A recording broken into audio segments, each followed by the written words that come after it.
LIC के अंदर एक भर्ती आई है, पोस्ट का नाम है डब्ल्यूओ। तो इस वीडियो के अंदर एलआईसी डब्ल्यूओ के बारे में मैं पूरी इंफॉर्मेशन दे देता हूं आपको इस वीडियो के अंदर। मतलब कब फॉर्म स्टार्ट होंगे, आखिरी डेट क्या है, फॉर्म की फीस क्या है, एज कितनी चाहिए, क्या क्या पढ़ना है आपको, सब कुछ। तो भर्ती किसने निकाली है? एलआईसी ने। पोस्ट का नाम है डब्ल्यूओ। डब्ल्यूओ को कहते हैं असिस्टेंट एडमिनिस्ट्रेटिव ऑफिसर, ये पूरा नाम है। शॉर्टकट इसको बोला जाता है डबल ए ओ। इसकी जो वैकेंसी आई है बच्चों, वो टोटल पोस्ट है 350। अब आपको लग रहा है कि नंबर ऑफ वैकेंसी, पोस्टें बहुत कम आई है। डब्ल्यूओ की या बड़े अधिकारी लेवल की जो पोस्टें होती है वो कभी ऐसे 10-20 हजार नहीं आती, वो हमेशा क्या आती है, कम ही पोस्ट आती है। कौन कौन सी कैटेगरी के अंदर कितनी कितनी पोस्टें हैं? सबसे पहले बात करें करंट ईयर मतलब इस साल की, तो एससी कैटेगरी की 51 पोस्ट है, एसटी कैटेगरी की 22 पोस्ट है, ओबीसी की काफी अच्छी पोस्ट है 88 पोस्ट है, और ईडब्ल्यूएस के अंदर 38 पोस्ट है, और जनरल मतलब यूआर की 142। करंट ईयर की बात करें तो 341 टोटल पोस्ट है, और पहले की बैकलॉग मतलब पहले की कोई वैकेंसी बची हुई है तो एसटी की 6 पोस्ट, ओबीसी की 3, मतलब 9 ये मिला दी जाए तो टोटल अपने पास में पोस्टें कितनी है? 350। ऐसे मत सोचना कम पोस्ट है। ऐसे तो जब आईएएस की वैकेंसी आती है, यूपीएससी जब निकालती है तो उसकी 800 700 1000 इतनी वैकेंसी आती है। ठीक है। एज आपकी क्या चाहिए?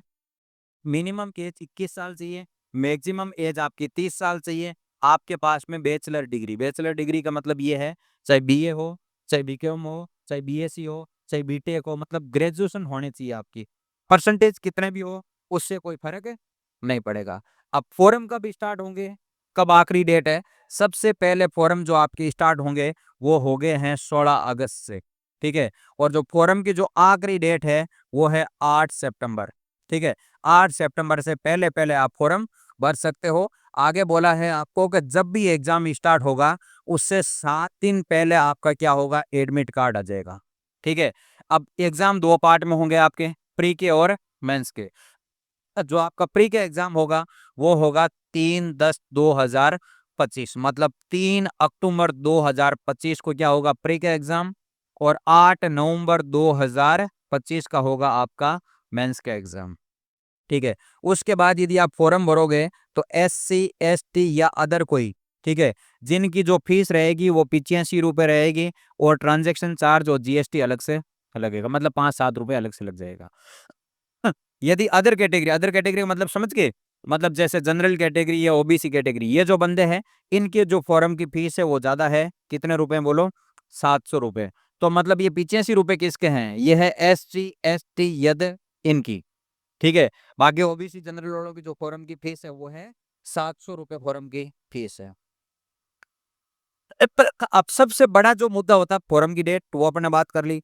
अब एग्जाम के पैटर्न की अपन बात करते हैं। ठीक है। एग्जाम की पैटर्न की बात करें तो पहले तो सिलेक्शन का प्रोसेस क्या होगा, सबसे पहले आपका प्री का एग्जाम होगा, प्री के बाद आपका मेंस का एग्जाम होगा, मेंस के बाद आपका इंटरव्यू होगा।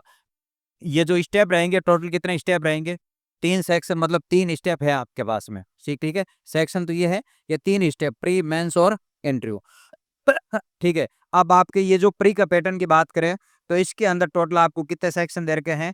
3 सेक्शन दे रखे हैं। अब इसने बोला कि separate time for each other section, और आगे बोला है कि नो नेगेटिव, मतलब कोई नेगेटिव मार्किंग नहीं है। मतलब आजकल हर कोई एग्जाम होता है ना, SSC bank railway other, negative marking होती है। इसमें फायदे की बात यह है कि न तो प्री के अंदर और न मेंस के अंदर किसी प्रकार की नेगेटिव मार्किंग नहीं होगी। और इसका मतलब यह है कि हर सेक्शन को आपको अलग टाइम दिया गया है। यह प्री का एग्जाम है। सबसे पहले रीजनिंग की बात करें तो रीजनिंग के आपको 35 क्वेश्चन मिलेंगे, जो 35 नंबर के मिलेंगे, हिंदी इंग्लिश जो भी आपकी लैंग्वेज।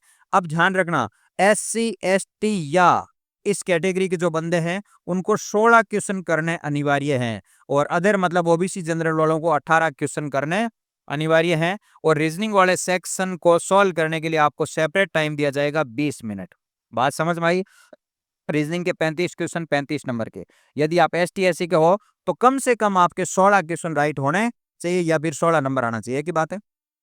अदर के कितना आना चाहिए? ओबीसी जनरल वालों के 18। इस सेक्शन को टाइम कितना मिलेगा आपको? 20 मिनट का टाइम। यदि अपन क्वांटिटिव एप्टीट्यूड की बात करें, मतलब मैथ्स की, मैथ्स के भी 35 क्वेश्चन हैं, 35 नंबर के हैं, दोनों लैंग्वेज हिंदी इंग्लिश जो भी आपकी होगी। इसके भी एस टी एस सी वालों को 16 नंबर लेके आना जरूरी है, और अदर ओबीसी जनरल वालों को 18 नंबर, और अदर इसमें आपको जो टाइम मिलेगा पर सेक्शन वो भी मैथ का भी 20 मिनट। ठीक है, आपको इन दो ही सेक्शन का ध्यान रखना है, क्योंकि जो इंग्लिश वाला जो सेक्शन है ना, यहाँ पर इंग्लिश की बात करें तो इंग्लिश आपको यहाँ पर क्या लिखा हुआ है, क्वालिफाई नेचर। आपकी जो कट ऑफ निकल के आएगी 35 और 35, 70 नंबर इन दो ही सब्जेक्ट के जोड़े जाएंगे। इंग्लिश आपको क्वालिफाई करना, खाली पास करना, इंग्लिश के नंबर नहीं जोड़े जाएंगे। तो इंग्लिश के 30 क्वेश्चन होंगे, 30 नंबर के होंगे, लेकिन आपके क्या करना, क्वालिफाई करना है। ठीक है, क्वालिफाई करने के लिए क्या करना, SC ST वालों को 9 नंबर लेके आने हैं तो क्वालिफाई है, अदर को आपको 10 नंबर लेके आने हैं। टाइम आपको कितना मिलेगा, 20 मिनट। यदि तीनों सेक्शन का टाइम जोड़ दोगे तो 1 घंटे का टाइम आपको मिलेगा।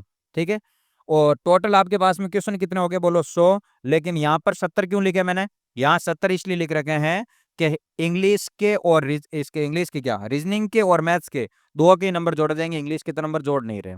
ठीक है, ये जो आपका पैटर्न है वो आपके प्री एग्जाम का पैटर्न है।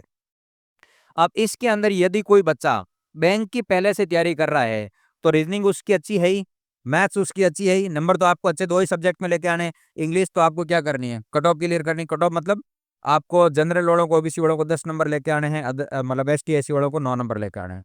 ठीक है, इंग्लिश को पास कर लेना, दो सब्जेक्ट में आपके बहुत अच्छे नंबर आ ही जाएंगे यदि आप बैंकिंग की या SSC की तैयारी कर रहे हो तो। अब एग्जाम आता है आपका मेंस का। ठीक है, लेकिन ये बात ध्यान रखना, मेंस के अंदर भी किसी भी प्रकार की नेगेटिव मार्किंग नहीं है, ये बहुत अच्छी बात है। अब ध्यान दो, रीजनिंग है सबसे पहले। रीजनिंग के 30 क्वेश्चन होंगे जो 90 नंबर के, मतलब एक क्वेश्चन 3 नंबर का। ठीक है, अब ध्यान रखना, इस सेक्शन के अंदर SC ST वालों को 40 नंबर लेके आने हैं, अदर को 45 नंबर, और जो इस सेक्शन का जो टाइम मिलेगा वो 40 मिनट का आपको टाइम दिया जाएगा। इसके बाद में जीके की और करंट अफेयर की बात करें, 30 क्वेश्चन 60 नंबर के, और ST SC वालों को 27 नंबर लेके आने हैं, और अदर को 30 नंबर। इस सेक्शन को भी टाइम कितना मिलेगा, 20 मिनट, 20 मिनट का।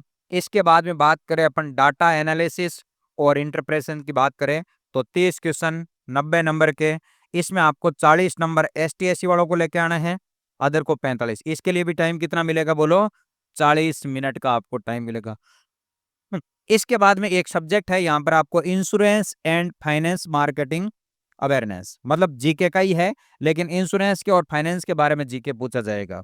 उसके 30 क्वेश्चन 60 नंबर के, ST SC वालों को 27 नंबर लेके आने अनिवार्य है, और अदर को 30 नंबर। इसके लिए भी आपको टाइम कितना मिलेगा, 20 मिनट। इस सेक्शन को अलग से टाइम दिया जाएगा।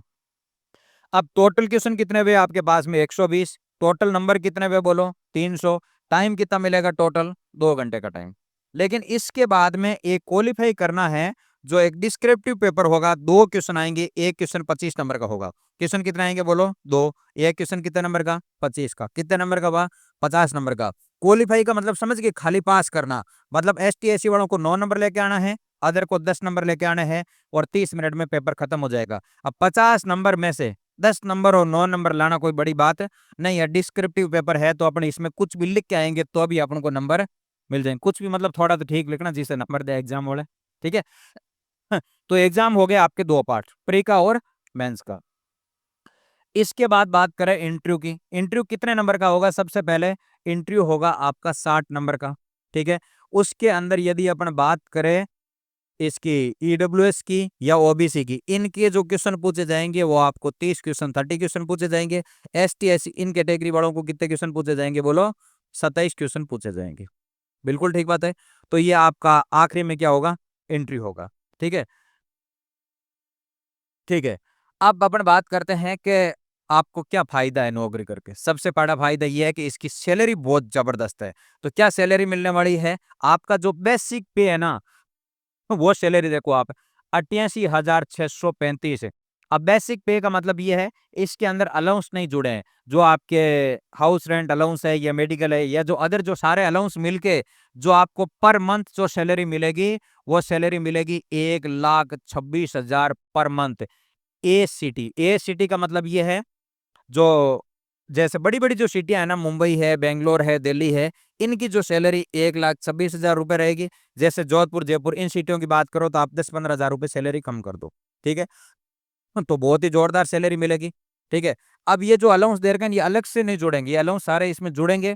तब आपकी 88,000 से 1,26,000 पे आप पहुंचोगे। ठीक है, अब ये नीचे वाले जो अंडरलाइन मैंने कर रखे हैं ना, ये मत पढ़ना कि ये सारे मेडिकल केयर बेनिफिट अलग से मिलेंगे आपको, या मोबाइल के खर्चे, फर्नीचर के खर्चे, ये सारे जोड़ दिए तब आपके 1,26,000 रुपए सैलरी बनेगी। जोरदार सैलरी है।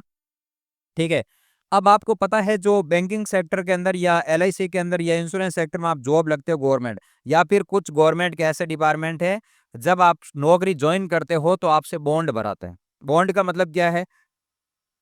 इसका एलआईसी का है कि मिनिमम आपको 4 साल काम करना पड़ेगा। यदि आपने 4 साल से पहले छोड़ दी नौकरी, तो आपको बॉन्ड की राशि भर के आनी पड़ेगी। वो कितनी राशि है बोलो? 5 लाख। यदि आप 4 साल के बाद इस जॉब को छोड़ते हो, रिजाइन देते हो, तो आपको कोई बॉन्ड नहीं भरना है। लेकिन उससे पहले बॉन्ड की जो राशि रहेगी वो कितनी रहेगी? 5 लाख। अब आप छोड़ोगे क्यों? आपके पास बेटर कोई ऑप्शन रहेगा, या तो कहीं ज्यादा सैलरी मिल रही है, या फिर खुद का कोई बिजनेस कर रहे हो, या फिर कोई बड़ी नौकरी कर रहे हो। तो जब भी ऐसी कोई सिचुएशन आ जाए तो 5 लाख रुपए आप तैयार रखना। उसके बाद आप नौकरी को क्या कर सकते हो? छोड़ सकते हो। ठीक है, तो ये एलआईसी की बहुत ही जोरदार वैकेंसी आई है। फॉर्म स्टार्ट हो चुके हैं 16 अगस्त से। टाइम पे फॉर्म भरो। इसकी यदि कोई बच्चा बैंकिंग की तैयारी कर रहा है ना पहले से, देखो मैं यदि बात करूं एसएससी और रेलवे की, तो यहाँ पर काफी सिलेबस के अंदर आपको अलग चीजें पढ़नी पड़ जाएगी। यदि कोई बच्चा बैंक की अच्छे से पहले से तैयारी कर रहा है, तो यहाँ पर आपको अलग से कुछ नहीं पढ़ना। जैसे आप एचबी की तैयारी कर रहे हो, तो ये प्रोसेस वहां पर भी होता, प्री का, मेंस का और इंटरव्यू। तो अच्छे से तैयारी करो, लग गए तो आपकी जिंदगी सेट है। बहुत ही अच्छी सैलरी मिलेगी आपको। ठीक है, बहुत ही अच्छी जिंदगी है। अब एलआईसी का मतलब आप ये मत सोचना कि हमका हमारा कोई टारगेट रहेगा, हमें इतनी पॉलिसी बेचनी पड़ेगी, लोगों का आगे हाथ जोड़ने पड़ेगी, प्लीज ये पॉलिसी ले लो। ऐसा नहीं करना। आप एक अधिकारी लेवल की पोस्ट के ऊपर लग रहे हो। ठीक है, आपका कोई टारगेट नहीं होगा वहां पर। ठीक है, तो टाइम पे फॉर्म भरो बच्चों, और अच्छे से पढ़ाई करना स्टार्ट करो। Thank you.